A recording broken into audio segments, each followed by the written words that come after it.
Dr. Howard Thurman, one of the mentors of Dr. Martin Luther King Jr. and Albert Schweitzer and Mahatma Gandhi, he was a very brilliant writer. He wrote some things that really grabbed me. He wrote, "Deep is the hunger, the voice of the genuine, the centering moment." During the time after receiving 238 radiation seed implants, I was reflecting on his words, and these words kept me up that night. He said, "The ideal situation for a man or woman to die is to have family members praying with them as they cross over." He said, "But imagine, if you will, being on your deathbed and standing around your bed, the ghost of the dreams, the ideas, the abilities, the talents given to you by life, and that you, for whatever reason, you never went after that dream. You never acted on those ideas. You never used those talents. You never used those gifts. And there they are standing around your bed looking at you with large angry eyes saying, 'We came to you, and only you could have given us life. And now we must die with you forever.' And the question is, if you died today, what dreams, what ideas, what talents, what books, what music, what leadership, what voice will die with you?" Miles Monroe, great orator and speaker, said the wealthiest place on the planet, it's not in the Far East where there's oil in the ground. It's not in South Africa where there are diamond mines. He said the wealthiest place on the planet is the cemetery, because there you'll find greatness that we've never seen. There you'll find talent and genius and potential never actualized. Perhaps that's why Henry David Thoreau wrote the words, "Oh God, to reach the point of death, only to realize that you've never lived." Maybe that's why some unknown writer wrote the words, "What if you live your whole life only to discover that it was wrong, that it was wrong, that you were chosen to do something else and you didn't do it?" I want you to think about your goals and dreams in the three categories that I mentioned: personal, professional, and your social contribution. See, ladies and gentlemen, I've been an entrepreneur for 20 years. It's my 21st year. I could have been speaking and training for 34 years.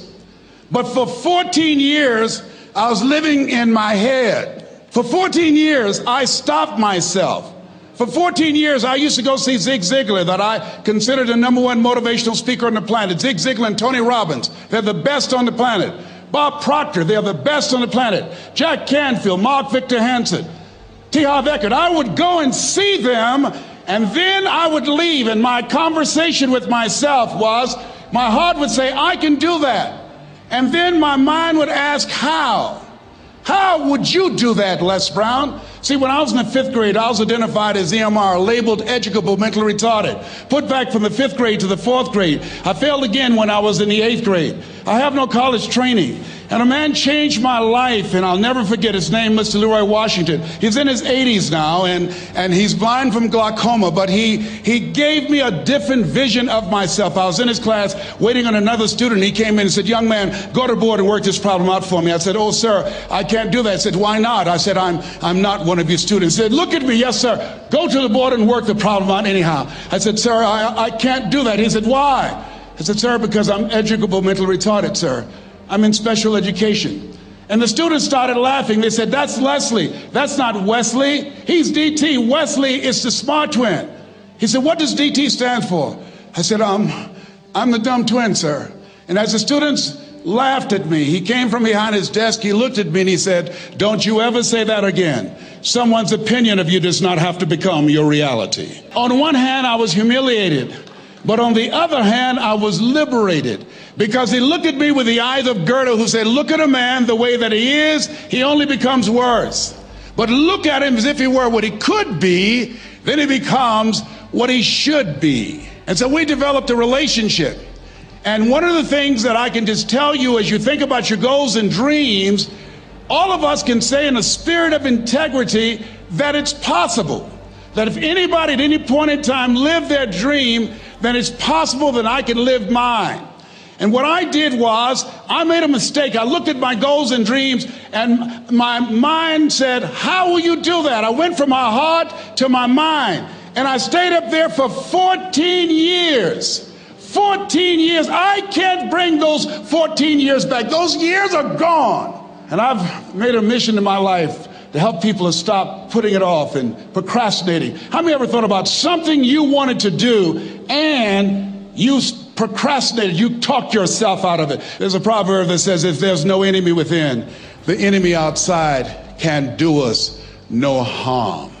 And so, as you look at your goals and dreams, every day we must convince ourselves, we must sell ourselves on that it's possible. Every seminar, every workshop, every book that I've ever read, every speaker that I've ever heard, it interrupted what I was believing about myself. Everything that you do, everything matters.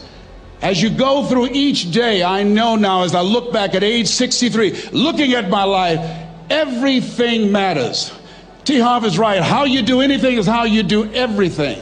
And I realized that the choices I was making was based upon how I saw myself. It's necessary as you look at your goals and your dreams, it's necessary that you have a strategy and a game plan to change the story that you believe about yourself. And that's an ongoing process. I've discovered, and many people have, that what we do, what we accomplish, what we produce is a result of the story we believe about ourselves. My favorite book says, be ye not conformed to this world, be ye transformed by the renewing of your mind. And so as I began to work on myself, I realized that I'm getting out of one story and stepping into another story. As I become aware of some things, there's still some things I'm not aware of. So I'm still growing, I'm still developing. I'm like the lady who said, Lord, I ain't what I want to be, ain't what I'm going to be, but thank God I sure ain't what I was. But I realize that you have to work on yourself on a regular basis for mental mindset and stamina, because things are going to happen to you. I believe that the reason that most people go to their graves with their talents and abilities and skills in them is because of the fact, number one, many are like me. They didn't know that they didn't know and thought they knew. I thought I knew myself, and I really didn't know myself as well as I thought. I've discovered that sometimes people can take you to a place within yourself that you can't go by yourself. The other reason is I was afraid. I never worked for a major corporation. I wanted to speak for corporations. I was afraid I would be exposed because I don't have a college education. I felt inferior because of the fact that I don't have a college education. I allowed that level of fear of failure to stop me. And because I never had any experience in it, I assumed that I could not do it. I was paralyzing myself by believing and assuming the limited part of myself as opposed to believing that I had something special. You have something special. There's something you want to do. Because you don't know how to do it doesn't mean that you can't learn. I like something that I heard. You don't have to be great to get started, but you have to get started to be great. See, the people that will live their dreams, the 2% that will do that, become a risk taker. They're risk takers. They don't mind failing. They don't mind making mistakes. They're willing to take life on, take life in the collar. This, God said, if you're not willing to risk, you cannot grow. And if you cannot grow, you cannot become your best. And if you cannot become your best, you can't be happy. And if you can't be happy, then what else is there? I like what Helen Keller said. She said, life is short and unpredictable. Eat the dessert first. Well, one of the things about life, you're going to get hurt. You're going to make some mistakes. You're going to fail your way to success. But you got to be willing to experiment. You got to be willing to push yourself. You got to be willing to challenge yourself by putting yourself in a perpetual state of discomfort. And so, but things happen in life. When you have goals and dreams, things happen. I had no idea. Midway of my third term, my mother became ill. She was diagnosed with breast cancer. And my brothers and sisters called me and said they're going to put her in a nursing home. And I said, no. They said, we thought you would say that. We've interviewed the best nursing homes in Dade County. I said no. So I had a problem. How can one woman raise 7 children who couldn't take care of themselves, but 7 grown people couldn't take care of one woman? I had a problem with that. And I said no.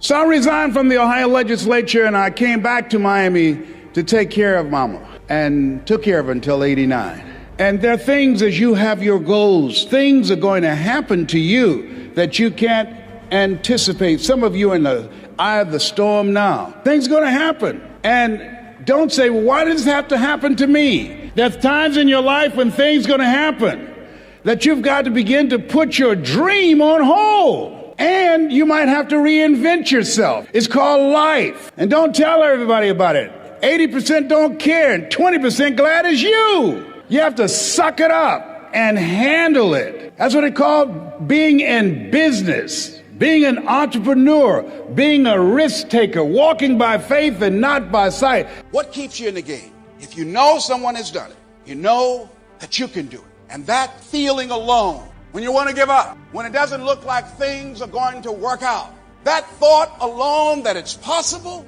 because someone has done it, that means that in some way, somehow, I might be able to do it. And that will keep you strong. That will keep you challenging yourself to become more creative and resourceful and skillful. Next thing is that once you know and determine what your dream is, what your goal is, where you want to go, what you want to do, what you want to experience, that it's not enough to look at what your options are.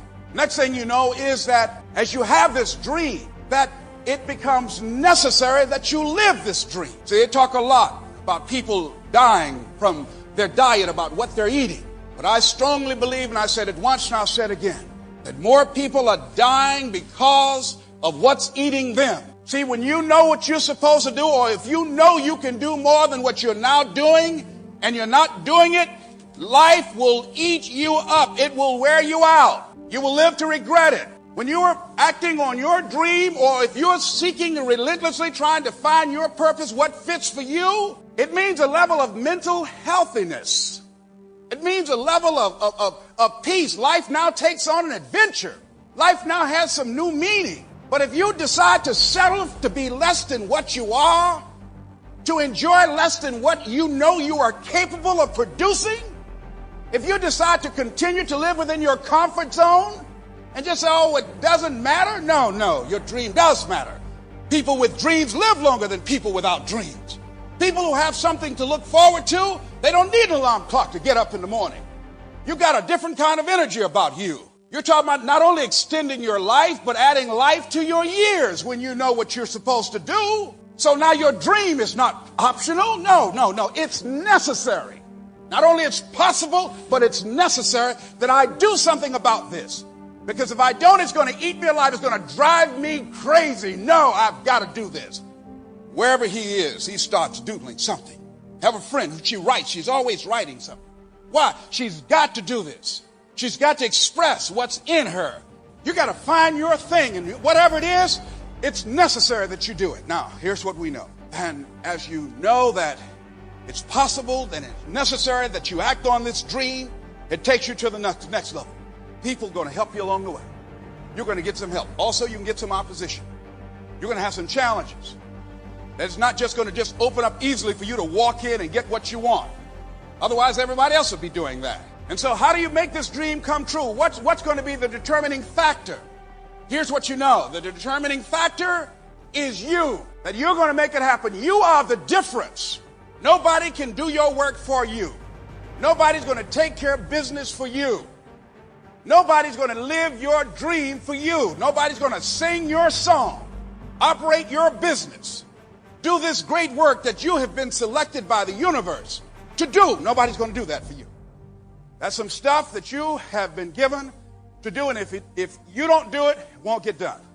Very good friend of mine who died recently, who wanted to speak, who was a great writer.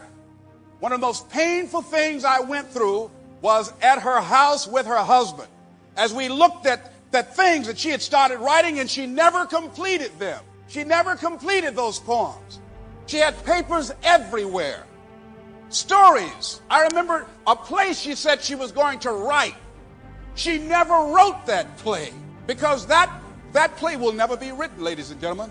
Whatever her approach, whatever her ideas, whatever those creative energies are that was going to be in that project, that's gone now.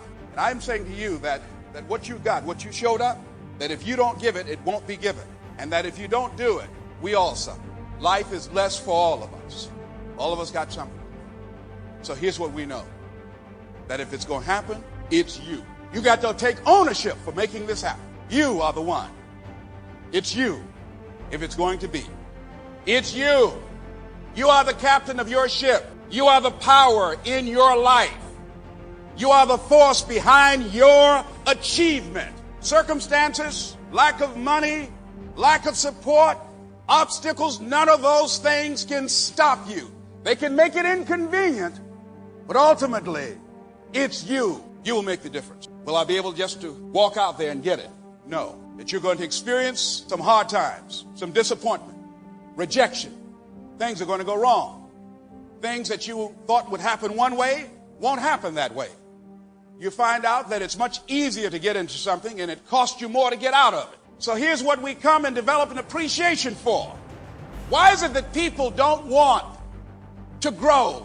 Why is it that they just settle for being less than what they are capable of being? Why is it they shy away from doing their stuff and challenging themselves and taking life on and making it an exciting adventure? Why is it? Because living your dream, it's hard, ladies and gentlemen. I tell you, I don't want that kind of responsibility. No, that's okay. I'll stay back here. No, that's all right. It's hard living your dream. It's hard taking the heat in the kitchen. It's much easier to try and take the low road than to come up, stand up front and take life on and take it in the collar. Most people won't do that. Most people don't have that kind of boldness about them, that kind of gutsy attitude about life. It's hard, yes. Changing your life, breaking habits, rebuilding yourself. It's hard. Starting all over again. That's hard. When you've seen your dreams go up in smoke, when you take a chance, you act on something you just knew was going to work out and it doesn't. It's hard, ladies and gentlemen. Yeah, you know what I'm talking about. You know it in your guts. Your life has whipped you real good and kicked dirt in your face. And people have counted you out and said, I told you, fool, not to try that. I told you. Why'd you listen to me? See how you wouldn't listen. Now you don't have nothing. How you like that, Kadumbo? Friends like that, you don't need any enemies. So what if it's hard? If it's hard, make it okay that it's hard. Really doesn't matter what you're going through. Only thing that matters is how you handle it. Only thing that matters how you deal with it. That's all that matters. Benjamin Weir was held captive in Lebanon for 16 months. He said the first 12 months he was chained to a radiator. He was released and he came to talk about what happened, how he handled it, how he dealt with it. And he said during the time that he was chained, he said every day I would go down each chain. And he said I viewed the chain as my Protestant rosary beads. And he said that as he looked down each link, he said, I would identify something that I had to be thankful. In the midst of the torture that he was experiencing and being a captive, he had good reason to be panicked. He had good reason to be miserable. He had good reason to be angry. He had good reason to feel cursed and deserted, to feel hopeless, to give up. He had good reason to do that. To be depressed, he had good reason. Here's a man looking for ways that he can think about the things, the blessings he can count in his life, not focusing on his problems, but looking at the things in his life that he could be thankful for. He said at a press conference, what would you say to your captives today if they were here? What would you say? He said, I would say goodbye. John Gross went on to write, he says, an optimist sees an opportunity in every calamity. Pessimist sees a calamity in every opportunity. But when you make it okay, what can make you make it okay? Your attitude about it. That you decide that this is not going to determine who I am. Charles Swindoll said about attitude, he said, the longer I live, the more I realize the impact attitude has on life. Attitude to me is more important than facts.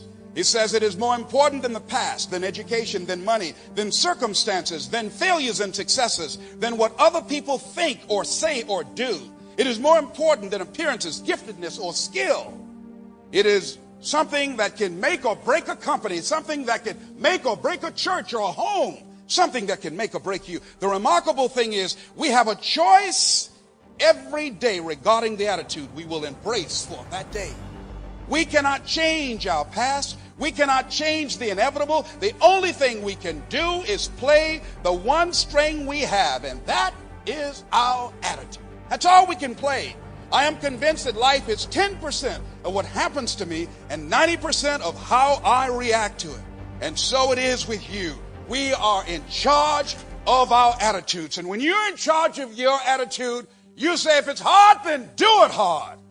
I won't allow this to stop me. I don't have the option of easy. I don't have the option, and I don't think you do, or any of us do, of going around trying to find a dream that's a little dream that doesn't require much responsibility or not too stressful or won't be too much of a hassle. No, that's not how you develop your greatness. No. I remember when I got caught up in the common consciousness of what's happening in corporate America and the business world, and I was thinking about reducing my staff, and I'll never forget what Mike Williams said to me. He said, Les, you're talking about shrinking into greatness or expanding into it. You can't shrink into it, but look at our expenses. Expenses only issue because of the fact that you have not generated enough money, so they don't matter. You want to look for ways to cut your costs or look for ways to generate more revenue. With that kind of attitude, we made more money in that year than ever before. First $1 million year. Changed our attitude about what we were doing. Decided to take the challenge on rather than wimp out and say, we're going to downsize. No, right size. Give me a break. How are we going to expand ourselves in the international arena? Being wimps? No, being creative. The kind of courage and tenacity and determination and spirit that has made us a great country. So it's hard. Who cares? Next thing is, we know that we are not gluttons for punishment. Yes, we most certainly would like for things to work out for us. And none of us want to just go through changes unnecessarily. So what will make a person pay that kind of price? What would keep a person in the game? What will make a person take on that kind of responsibility, face those kind of pressures? What would keep a person strong? I say to you, when you talk to the people that are manifesting their greatness, the people that are moving and expanding and making a difference in life, in business or in their personal lives, or on a social level, I'm saying if you ask those people, why do you do it? They will say, it's worth it. That's why I do it. It's worth it. It's worth it to me to pay this kind of price. What is it that makes it worth it in your life? Nietzsche said, if you know the why for living, you can endure almost anyhow. So what is the why in your life that will make it worth it? And I say, it's your purpose. It's your life's purpose. It's the reason that you are here. It's the reason that you showed up on the planet, that you're in alignment with what you are supposed to do, that you're creating, that you're building, that you're making a difference, you're making impact, because this is who you are. You have got to express this. You've got to do this. You won't have any peace unless you do. And so here's what we know as we look at the dreams that we have. If they're out of reach right now, we know in spite of that, it's possible I can have my dream. We know as we start working on it, that it's not optional, that it's necessary, that I live my dream, that I do my work, that I'm working constantly to express who I am. I'm working constantly, experimenting with life, trying to find out what my stuff is, what I'm supposed to do. And I know that it stops here, that it's on me, that I'm the one that's got to do this. This is how I'm finding my place in the sun. This is my signature on the planet. I know it's not going to be easy. It's going to be hard, but it's worth it because it's my life purpose. And once you go through that, it brings you to the next level, that it's done. And once you go through that, that you go into another level. I was reading something that Henry David Thoreau said.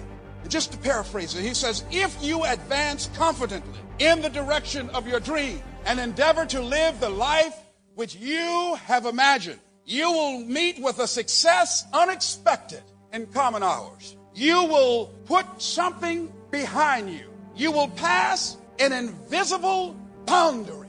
New, universal, and more liberal laws will begin to establish themselves around and within you. Now listen to what he said now. He says, new, universal law will establish themselves. It means that now these laws are going to be working in your behalf. They have your interest in heart, in and around you, or old laws will be expanded or interpreted in your favor. Now the universe is lining up on your side because of your courage, because of your faith, because of your determination, because of your guts, because of your imagination, because of your relentlessness. The universe is yielding to you. Someone said that the universe stands aside to the man or woman who knows where they're going.